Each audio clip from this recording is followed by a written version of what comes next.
Hello বন্ধুরা, আমি হাসনাত। তোমরা দেখছো আমার চ্যানেল ম্যাট্রিক্স বাই হাসনাত। প্রথমেই বলে রাখি, আজকের ক্লাস খুব ইন্টারেস্টিং হবে, কারণ আজকে আমরা সরলীকরণ অঙ্ক করব, কিন্তু পাটিগণিত রিলেটেড যে সরলীকরণ সেটা। তো খুব বেশি ইন্টারেস্টিং হবে, অঙ্কগুলো খুব মজার হয় এই ধরনের অঙ্কে। আর এগুলো আমি যেগুলো নিয়েছি সেগুলো কোনো না কোনো পরীক্ষাতে এসছে। তো আশা করছি আজকে ক্লাস তোমাদের ভালো লাগবে। তো লাইক ঠুকে দাও, চলো শুরু করে আজকে ক্লাস।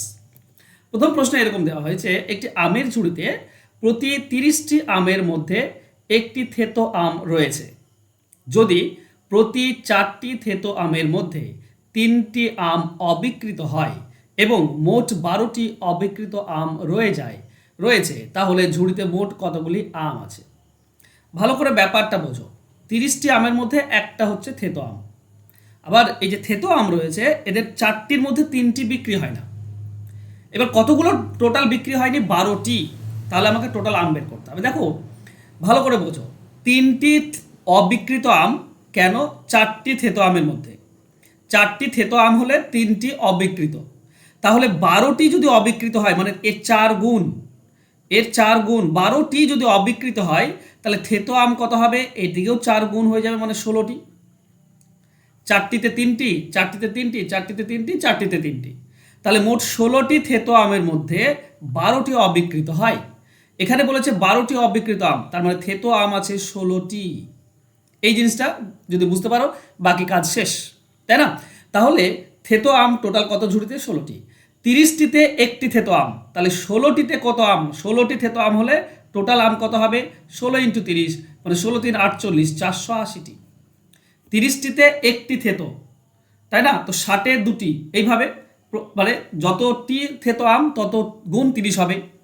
তো 16টি থেতো আম এক একটির জন্য যদি 30টি হয়, তাহলে 16টির জন্য 16 30 480টি। মোট আম রয়েছে 480টি। অ্যান্সার হবে অপশন বি। আশা করছি পুরো ব্যাপারটা বুঝে নিয়েছো। খুব সিম্পল এবং সহজ। তোমরা এই অবিকৃত 12টি, এইখান থেকে তোমাকে অ্যান্সারটা বের করতে হবে। ওকে, চলো নেক্সট কোশ্চেনে যাই।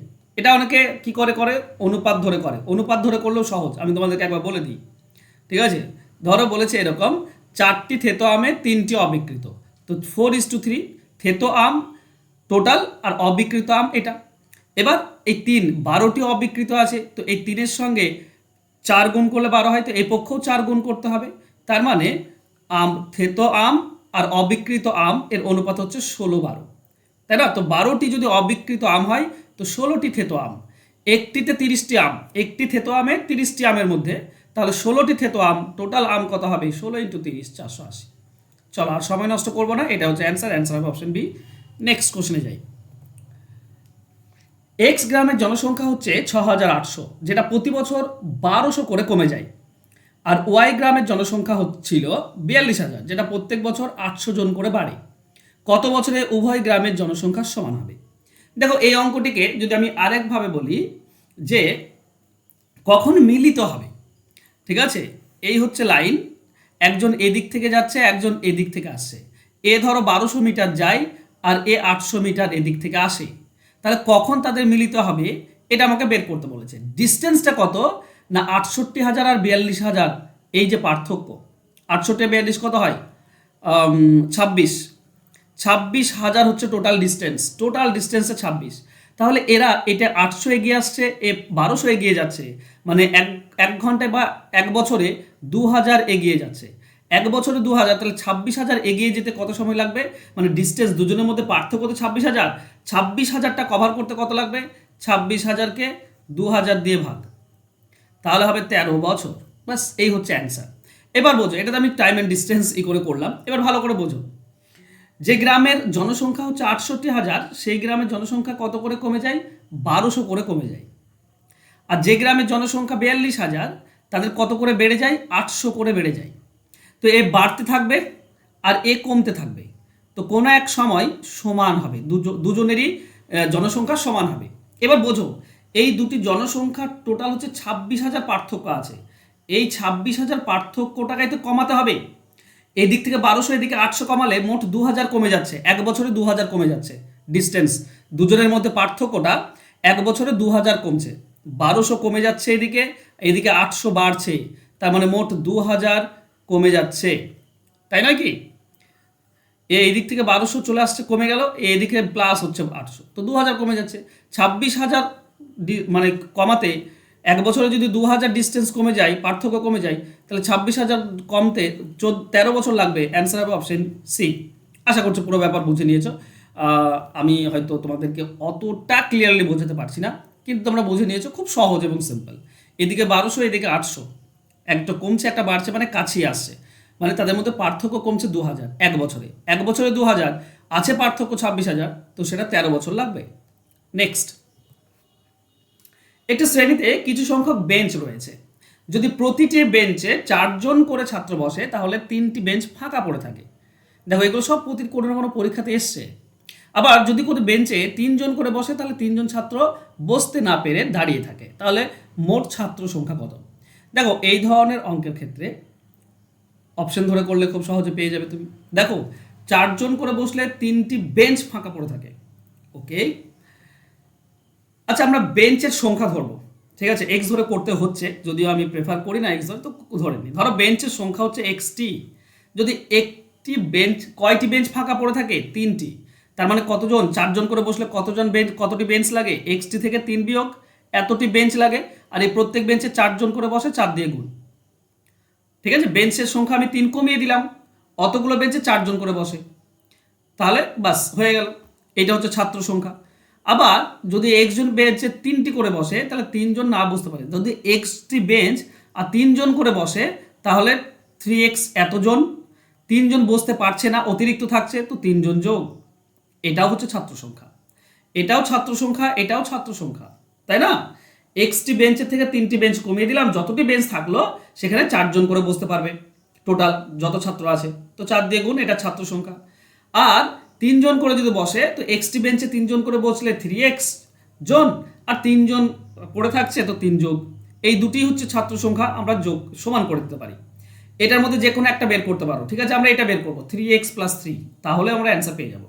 দেখো, এখান থেকে 4 ভেতরে গুণ করলে আমরা পাই 4x - 12 = 3x + 3। 3x এদিকে আসলে বিয়োগ হয়ে যাবে, x পড়ে থাকবে, আর -12 এদিকে আসলে প্লাস হয়ে যাবে, মানে 15। x এর মান 15, তাহলে এখানে 3x প্লাস, এইটা তো ছাত্র সংখ্যা, তাহলে 3x মানে 3 × 15 প্লাস 3, 45 আর 3 48, 48 জন আছে। বা এটা থেকেও বের করতে পারো, 4x - 3, তার মানে 4 × x মানে কত? 15 - 3, তার মানে 4 × 12, তার মানেও 48 জন, তাই নয় কি? তো এভাবে করবে, সহজে অ্যান্সার পেয়ে যাবে। 48 জন, 4জন করে যদি বসে, তো আচ্ছা, বেঞ্চের সংখ্যা যদি বলতো তাহলে কি করে হতো? বেঞ্চের সংখ্যা হলে 48 জন, 4জন করে যদি বসে, তাহলে 3টি বেঞ্চ ফাঁকা পড়ে থাকে। দেখো, 48 জন আছে, 4জন করে লাগলে কত বেঞ্চ লাগে? 12টি। 3টি বেঞ্চ ফাঁকা থাকে, তার মানে 15, বেঞ্চের সংখ্যা 15। এখানে পেয়েও গিয়েছি, সরি, এখানে পেয়েই গিয়েছি, 15 হচ্ছে, তাই না? আশা করছি পুরোটা ক্লিয়ার তোমাদের। অ্যান্সার হবে 48 জন ছাত্র রয়েছে, অপশন ডি হবে উত্তর। চলে যাব নেক্সট কোশ্চেনে। এক ব্যক্তি 8,600 টাকা 5 পুত্র 4 কন্যা এবং 2 ভাইপোর মধ্যে ভাগ করে দিলেন। যদি প্রত্যেক কন্যা প্রত্যেক ভাইপোর 4 গুণ এবং প্রত্যেক পুত্র প্রত্যেক ভাইপোর 5 গুণ টাকা পায়, তাহলে প্রত্যেক কন্যা কত টাকা পাবে? এখানে 3জন আছে, একটা হচ্ছে পুত্র, একটা হচ্ছে কন্যা, আর একটা হচ্ছে ভাইপো, ঠিক আছে? এই দুটি ভাইপোর সঙ্গে কানেক্ট, কন্যা ভাইপোর 4 গুণ আর পুত্র ভাইপোর 5 গুণ। তো ভাইপোকে তুমি x ধরো, কন্যা হবে 4 গুণ মানে 4x, আর পুত্র হবে ভাইপোর 5 গুণ মানে 5x। এটা একজন একজন করে আমাকে 4x এর মান বের করতে হবে। এখন 5জন পুত্র, একজন যদি 5x পায়, 5জন পাবে 25x। একটি কন্যা যদি 4x হয়, তো 4জন কন্যা, 4 4 16x। একজন ভাইপো যদি x হয়, তো দুজন ভাইপো 2x। এই টোটাল টাকা হচ্ছে 8600। যোগ করো, এটা 43 আসবে, 43x সমান 8600। 43 আর 86 কাটলে 2 মানে 200 পাচ্ছ। x এর ভ্যালু হচ্ছে 200। এখন আমি বলেছিলাম 4x বের করতে হবে কন্যা, একজন কন্যা পাই 4x, তার মানে 4 × 200, তার মানে টোটাল 800 টাকা পায় একজন কন্যা। অ্যান্সার হবে অপশন ডি। ক্লিয়ার আশা করছি, খুব সহজ ছিল এটা। Next question. 6500 টাকা কয়েকজনের মধ্যে ভাগ করে দেওয়া হলো, যদি 15 জন বেশি হতো তাহলে 30 টাকা কম হতো। একটা জিনিস সবসময় মনে রেখো, টাইম অ্যান্ড ডিস্টেন্সে এই ধরনের অঙ্ক থাকে যে গতিবেগ যদি 5 কিলোমিটার বেড়ে যায় বা কমে যায়, তো এই ধরনের অঙ্ক থাকলে দ্বিঘাত সমীকরণ আনার দরকার নেই, মিডিল টার্ম করার কোনো প্রয়োজন নেই, অপশন টেস্ট করে করবে, সহজে হয়ে যাবে। 15 জন যদি বেশি হতো, তাহলে আগে কত ছিল? এটা অপশনে যেগুলো দেওয়া আছে সেটা আগে, তাহলে এখানে 40 আর 15 জন বেশি হলে 55। দেখো 40 আর 55 দুটি দিয়েই 65কে কাটা যায় না, 6500কে কাটা যাচ্ছে না, তো অপশন এ আমাদের উত্তর হবে না। একটা আছে 50 আর 15 যোগ করে দিলে 65। দেখো 50 দিয়েও ভাগ করা যায়, 65 দিয়েও ভাগ করা যায়, তো এটা হতে পারে। এটা দিয়ে একবার দেখে নিই 30 পার্থক্য কিনা। যখন 50 জন ছিল, ধরো 6500 টাকা, 50 জন যখন ছিল তখন কত টাকা করে লাগছিল? 5 5 কেটে দাও, 5 5 130 টাকা, তাই না? 13 5 65 130 টাকা। আর যখন 65 জন ছিল, 6500 টাকা, 15 জন যখন বেড়ে গেল, মানে 65 জন হয়ে গেল, তখন লাগছে 100 টাকা। তারপরে 30 টাকা কম পাচ্ছে। আগে 30 টাকা বেশি পেতো, এখন 30 টাকা কম পাচ্ছে। এটাই হচ্ছে অ্যান্সার। আগে 30 টাকা বেশি পেতো 130, আর এখন 100 পাচ্ছে, 30 টাকা কম। তো এটাই হচ্ছে আমাদের অ্যান্সার। অ্যান্সার হবে অপশন বি। তো মনে রাখার বিষয় যেটা আমি বলতে চাইছি তোমাদেরকে, এই যে কিছুজন কম হলে বা কিছুজন বেশি হলে এত টাকা বেশি বা কম পেতো। গতিবেগের সময় বলা থাকে যে 5 কিলোমিটার গতিবেগ বেশি হলে বা 5 কিলোমিটার কম হলে এত ঘন্টা কম সময়ে যেতে পারতো। এই ধরনের অঙ্ক থাকলে অপশন টেস্ট করাটাই সব থেকে বেটার এবং সহজে পেয়েও যাবে। শুধু তোমাকে দেখতে হবে যে মোট যেটা আছে সেটা ভাগ করা যাচ্ছে কিনা। যদি ভাগ করা যায় তো সেটা হতে পারে, সে দিয়ে চেষ্টা করবে বের করা, দেখবে পেয়ে যাবে তুমি। ওকে, চলো নেক্সট। একটা হোমওয়ার্ক আছে তোমাদের জন্য, তবে হোমওয়ার্কে যাওয়ার আগে 3 মাসের একটা কোর্স ছিল যেটা আমি বাড়িয়ে দিয়েছি সময়। এটা ডাব্লিউপি কেপ এবং ক্লার্কশিপ পরীক্ষা অবধি আমি ক্লাস চলবে তোমাদের। এখানে চ্যাপ্টার অনুযায়ী ক্লাস চলছে, সাজেশন হয়ে যাচ্ছে, ডিটেলস এবং শর্টকাট শিখতে পারছো। সিলেবাস কমপ্লিট করার দায়িত্ব আমার। এখানে live class, recorded class, PDF file, এই সমস্ত কিছুই দেওয়া হচ্ছে। পরীক্ষা অবধি ক্লাস চলবে। 299 টাকা হচ্ছে কোর্স ফি। তুমি এই ফোন নাম্বারে যোগাযোগ করে ভর্তি হতে পারো অঙ্ক যদি শিখতে চাও।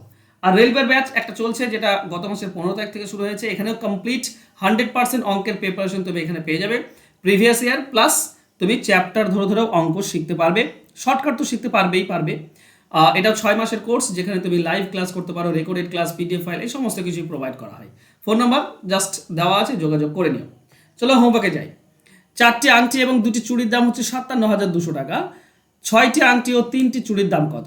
এটা ব্যাংক রিক্রুটমেন্ট 2009 এসেছিল অঙ্কটি। 4টি অপশন তোমাদের সামনে রয়েছে। তাড়াতাড়ি আমাকে লিখো কমেন্টে হোমওয়ার্ক আর তোমাদের অ্যান্সার। আশা করছি তোমরা সকলেই কমেন্ট করে সঠিক উত্তর দেওয়ার চেষ্টা করবে। থ্যাংক ইউ সো মাচ বন্ধুরা। যদি ক্লাস ভালো লাগে তো লাইক, কমেন্ট এবং একটু শেয়ার করে দাও। আর যারা এখন সাবস্ক্রাইব করেনি চ্যানেলটি সাবস্ক্রাইব করে নাও। ধন্যবাদ।